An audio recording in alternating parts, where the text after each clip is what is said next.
Welcome back to my channel. I'm Brie, and today's video is going to be my July wrap-up.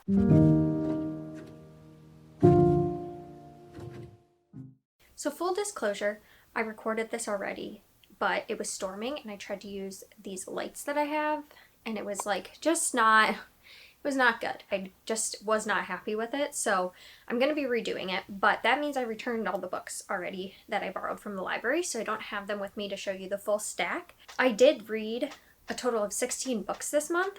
Just to give you a visual, here's some of the books I read this month. Now I'm going to do it by genre this time, I think, but first I want to talk about the stats. So I have my laptop here. So this month I read a total of 16 books, and that was 4,116 pages.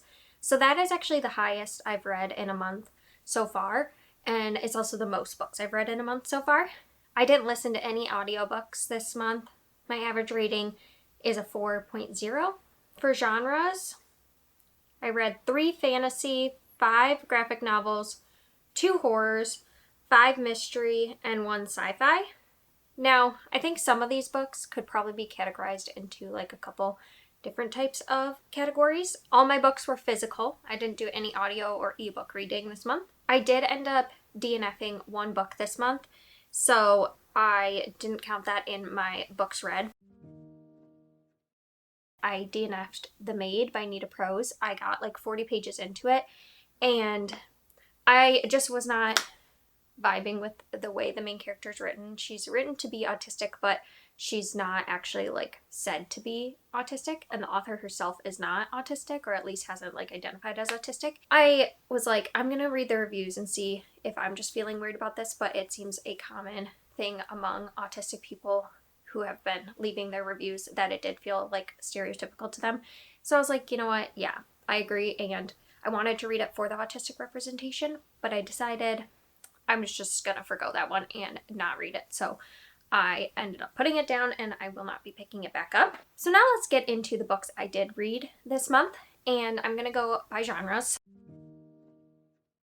So the first genre I'm gonna go through is graphic novels or manga. I read 1 graphic novel and then 4 manga, so I'm just gonna put them together. So the graphic novel I read was Paper Girls Volume 1 by Brian Vaughn. I read this for Summerween during that reading vlog. I think it was my second reading vlog. I picked it up because it was supposed to be like Stranger Things, and I saw from Gabby's channel that it was a lot like Stranger Things, and I will not be continuing with this series. I gave it 4 stars originally, but upon more reflection, it was 3 stars for me. There were a couple things that bugged me. So the first was I just didn't like vibe with the characters as much. I wanted it to be a lot like Stranger Things, where you just like love the friendships, and I think maybe if I read more of the volumes that would develop more. The main character of the graphic novel that you're like introduced at first of is not friends with these people, so it's just like she's meeting them for the first time, so it just didn't have that friendship dynamic I wanted.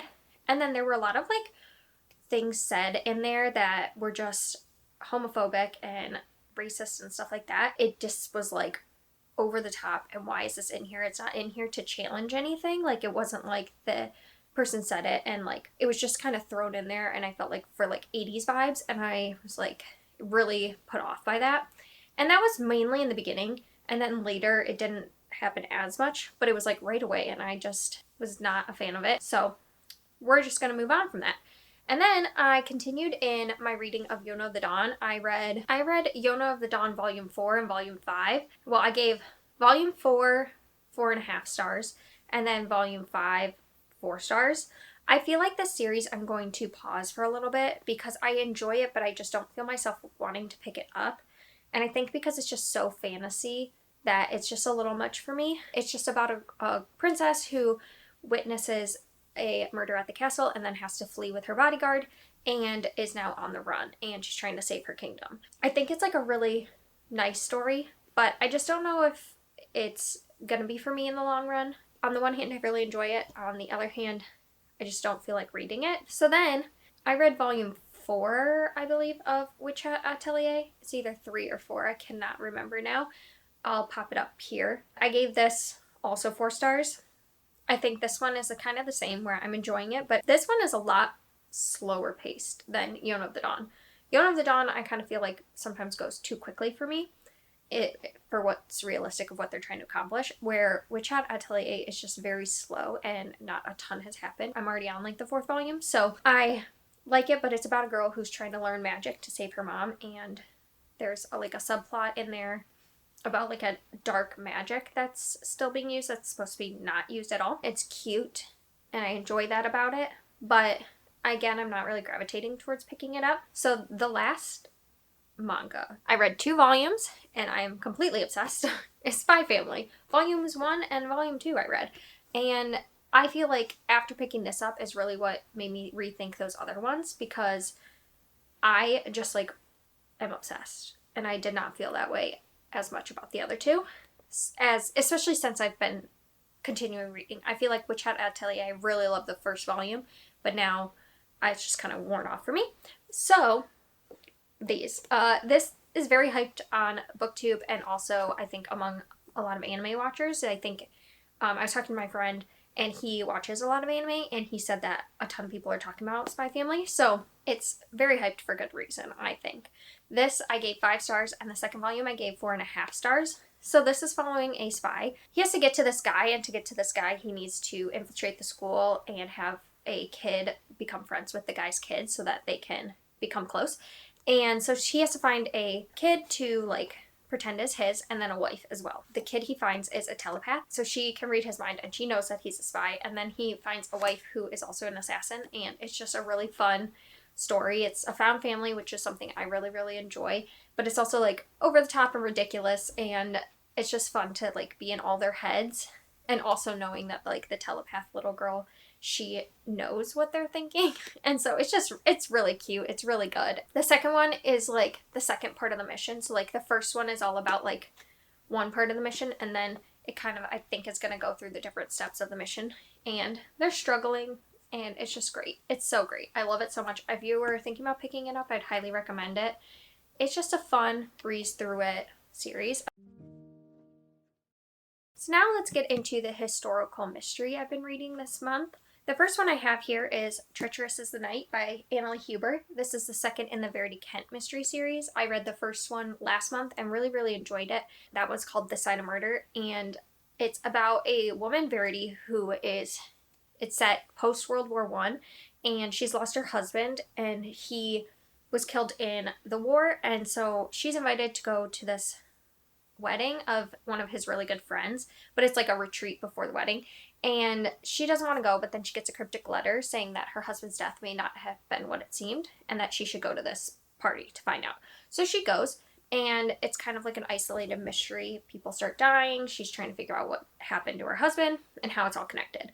And this one follows the events of the first one, but also is dealing with now Verity's past and something she had to do during the war.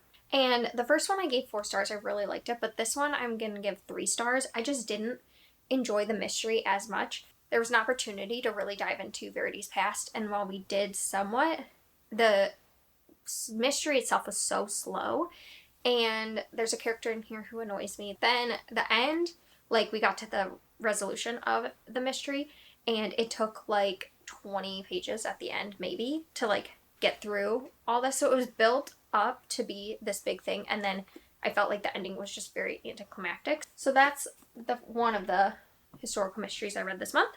And then I read my favorite series, Rexford and Sloane. I read the 3rd book, Murder at Kensington Palace. This one dives more into Charlotte Sloane's background and her like having to confront things in her past and make a decision about her future. And it was really good from that aspect. I really liked all the reveals of her past and things like that, though I kind of saw them coming. I just enjoyed being back in this world with these characters. The mystery itself is following someone that Charlotte knows, and then she is trying to figure out what happened. I enjoyed a lot of parts of this, but I think the mystery itself wasn't as strong as the first 2. So I'm going to give this probably a 4 star as well as the other ones, but it's my least favorite of them from the mystery side. But from the character side, I really love this. So that's why it's a 4 star, because I felt like we got to get to know the characters a lot more. And I'm loving the found family elements of this, and the slow burn romance tensions were high in this one. So I am having a lot of fun, and I know a lot of people like the Veronica Speedwell series, and I haven't read that yet, but I feel like from the way people talk about it, I'm going to really enjoy it because I think this one is very similar in that regard. So those are the historical mysteries and manga I read. So next category is novellas, and these two are from the same series that are my favorite series right now, and it's the Shauna Maguire's Wayward Children series. So I read Down Among the Sticks and Bones. This is the second one, and then Beneath the Sugar Sky, which is the third.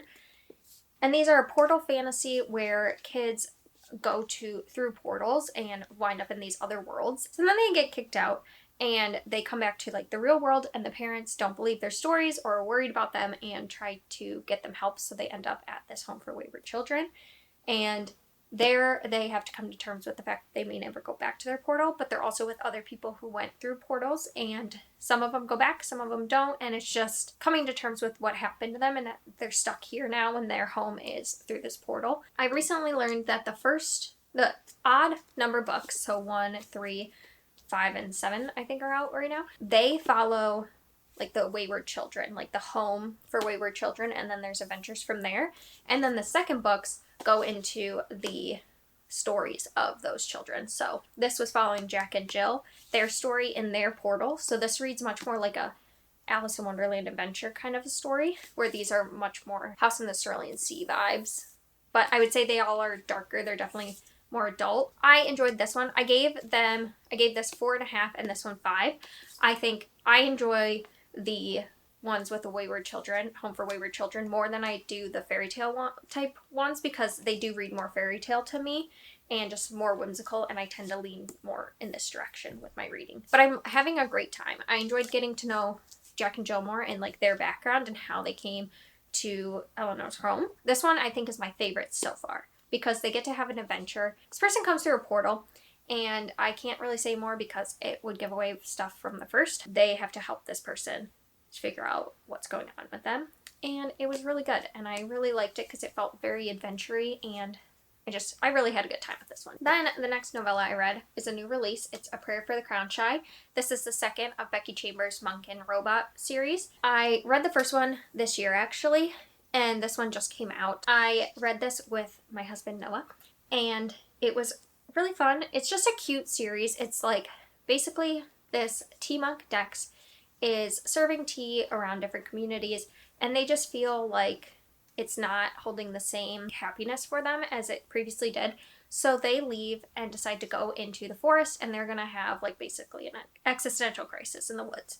And while they're there, they end up meeting this robot named Moscap. And Moscap has come to Earth to ask the question, what do humans need? Now, this is following a world where robots became sentient and then they left. It fundamentally changed how Earth is, but also where the robots are, because they're no longer with the humans. And Dex and Moscap end up just talking about life. So it's the first one's a lot of philosophy about life, and this one is following like the after effects of them in the woods. They decide to come and go to the cities. So now they're going through the cities. I like this one more than the first one. The first one I gave 4 stars. This one I'm giving 4.5 because I think I just like being back in the world more. Like now I'm acclimated to the world, so it felt cozier and more like reading something familiar, which I really enjoyed. It's definitely a book with a lot of philosophy, so if you're not a big into philosophy, I don't know if this would be for you.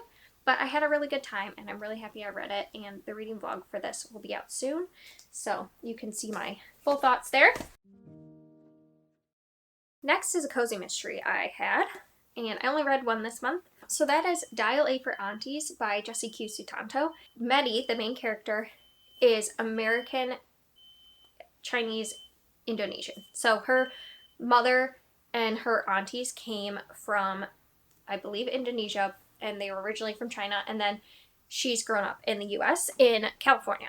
It's a lot of her experience as part of an immigrant family, and this is following Medi, and her mom sets her up on a blind date that she doesn't want to go on, but she goes on, and she ends up killing the date, and then it's about them trying to get rid of the body and cover up this murder.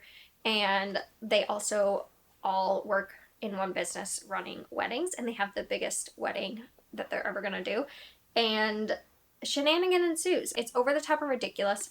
I think one of the critiques I've seen is that you have to suspend your disbelief for this. And some people just felt like they couldn't because it was too over the top. But I thought it was really fun. I gave this 4 stars. I just feel like it was like a ridiculous fun ride, similar to Finley Donovan. I liked Finley Donovan a little bit more because this one was just a little more over the top. So I can see where some people wouldn't like it because you do have to suspend your disbelief a lot. I really think it was a fun story, and I loved the dynamics of the aunties and Meddy and just like the family relationships. There's a lot about family dynamics in there. There's also a romance subplot in here. If you like romance, especially in your mysteries and stuff, I think this could be a good, fun one for you. And I can't wait to be back in the world soon. Then I've been on a mission to read more series, and so I decided to do a reading through series like portion. And this is one of the books I finished. And this is As Good as Dead by Holly Jackson. This is the 3rd book in the Good Girl's Guide to Murder series. In the first one, Pippa is in her senior year and she has to do a thesis, and she wants to do it on Andy Bell, who went missing a couple years prior, and her body was never found, but the police believe that her boyfriend Sal Singh was the one to murder Andy. Pippa thinks there might have been more to the story than that, and so she decides she's going to investigate and figure out what happened. And then there is the aftermath of that in the 2nd and 3rd, and I just think this one was really well done. I gave it 5 stars. It is hit or miss for people. The ending, some people hate it and some people love it. I just think it was really obvious like how much Holly Jackson put throughout the series that I had never even picked up on until now. And that all come together in this 3rd book. And you can really tell like Holly Jackson had a certain story she was trying to tell. I thought that Holly Jackson really does a good job of like having Pippa see a lot of things that she would see in a murder investigation, and it changing her and her having to deal with how she views the world because of the things she's seen. It's a really fun YA mystery series. I'm really happy I read it, and I gave this 5 stars. Then I have the last 3 books that I meant to talk about one in the historical mystery section, but I did not. So I'm going to talk about it here because I read them all for Summerween. And there's 2 horrors and 1 historical mystery horror-y. And that is The Haunting of Maddie Clare by Simone St. James. And I read this for the prompt that read a book with haunt in the title. So this was published in like 2012. It's Simone St. James's like earlier work. And I recently read the Book of Cold Cases this year and The Sundown Motel, and I really, really loved them. So I wanted to pick up another of Simone St. James. For me, you could tell that this was her earlier work. You could definitely tell it's 2012. She writes historical mystery where a lot of those stories take place in the 80s or the 90s in her. Actually, the 80s mainly. This older book is like 1920s, so much older. And it definitely leaned more into the historical fiction genre than I think her newer releases do. So if you're not a historical mystery reader, I don't know if this book would be for you or her backlist would be for you, but I like historical mystery, so I enjoyed it. I think I originally gave it 4 stars, but I think it's more of a 3.5 for me. I think there's things that I liked about it and things that I didn't. I liked the paranormal aspect. I think Simone St. James writes a really good ghost story, but I didn't love the characters as much. I think she's gotten way better about building stronger characters in her newer books. It was an eerie atmosphere, but not the same eerie atmosphere I've come to love with Simone St. James. And I thought that there was also this weird like romance subplot that I didn't really need, and I felt like was kind of just thrown in there to add another thing to the story, and I could have done without it. So I think that's why I'm going to give it 3.5 stars. But I had a fun time reading it. I flew through it, and I definitely will read more of her backlist because I do like historical mystery. But I just think you can really tell how far she's come in her newer releases. And I think that's really cool to just see where she started to what she writes now. Then I read My Heart is a Chainsaw by Stephen Graham Jones. And I'm going to give this 3 stars as well. I wanted to love this one so bad, but I think there were a couple things for me that made it so it was a little more difficult. So for one, I don't watch slashers. I don't read slashers. So that was all very new to me. So I think if I was more into that, I maybe could have enjoyed the references in here more. And I found Jade as a character a little hard to connect with. At the beginning, it was very confusing for like the first 50 pages because when Jade's like uncomfortable or something bad is going on, she just starts thinking about slashers, talking about slashers. And so it was like hard to understand where her thought process was going. But then after that, I was able to like understand when it was being used and how. But then the middle section of the book was just really slow for me. It was a lot of like character study into Jade. I thought it was interesting, but I wish that it was condensed more. Like, I wish this was about 400 and some pages. It was almost 400 pages. I wish this had been closer to 200. It just felt like it dragged in the middle. And the last 100 pages, I was like, could not put it down, needed to know what happened. It really got slashery, and I really enjoyed that. And I really like the way Stephen Graham Jones puts in like paranormal-y aspects to books and things like that. So I just think this one wasn't as much for me because of the slasher nature of it. And it does deal with a lot of dark stuff in here. So like that's another thing to think about. I'm just a little disappointed in it, but I still am happy I read it because I've been anticipating it for a while. And the last book I have to talk about is My Best Friend's Exorcism by Grady Hendrix. This is set in the 80s, and it's following two girls, Abby and Gretchen. And Gretchen gets possessed by a demon, and Abby is trying to figure out what's wrong with her and get the demon out of her, as you know from Exorcism. Now, you know from the beginning that Gretchen gets possessed, but most of the book is Abby trying to figure that out. And it's definitely much more of a character study into like their relationships and their friendship and the dynamic of these female friendships and how far you would go for your friend. So if you really like friend stories, I think you could really like this. And it's not very hard on the horror. And I really enjoyed it. I think I gave it 4 stars. I thought it was good, but I don't need as much character development as like some other readers. I'm much more plot reader. So I thought it was a little slow for me, but I really did enjoy it, and I thought the friendship between them was just like really powerful, and I had a good time. Grady Hendrix writes stories that just keep me intrigued. I wasn't bored in this one like I was bored with My Heart is a Chainsaw, even though I would say they are both slow. There was just something about this that I think was stronger for me than My Heart is a Chainsaw, and I think it's just the type of horror it is. So that's my last book, and I'm really happy with my reading this month. It's been the best reading month I've ever had, so that's great. And I had such a good time with Summerween. If you participated, I would love to know what you read, because there have been so many things that people were reading. It was so fun to see everything. I was watching a lot of reading sprints, and that was fun. And if you want to subscribe and like the video, I'd really appreciate it, and I will see you next time.